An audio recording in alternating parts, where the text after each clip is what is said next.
بسم اللہ الرحمن الرحیم۔ السلام علیکم۔ شہر کا ماحول ایک سا تھا کہ ایک آدمی نے ایک باغ کے جھاڑ جھنکار سے کھجوریں چنی۔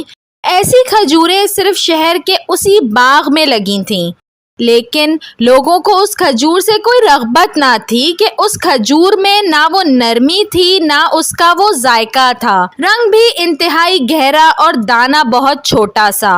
وہ غریب آدمی جس کی ناک موٹی، آنکھیں چھوٹی، رنگت سیاہ، چلتا تو ٹانگیں اٹک اٹک جاتی، بولتا تو زبان میں لکنت، نسلی غلام رہا تھا، کھجوریں جھولی میں ڈالیں، شہر میں فروخت کرنے کی کوشش کر رہا تھا۔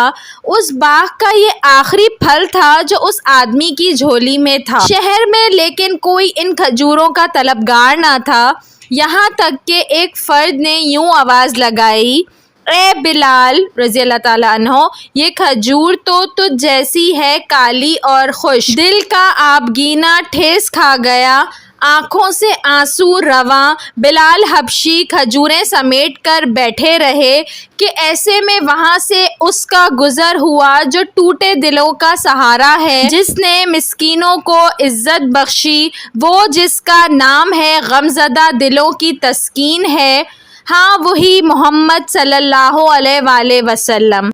آپ صلی اللہ علیہ وآلہ وسلم نے بلال رضی اللہ تعالیٰ عنہ سے سب ماجرا پوچھا، پھر آپ یوں گویا ہوئے، لوگوں یہ کھجور اجوا ہے، یہ دل کے مرض کے لیے شفا ہے، یہ فالج کے لیے شفا ہے، یہ 70 امراض کے لیے شفا ہے، اور لوگوں یہ کھجوروں کی سردار ہے۔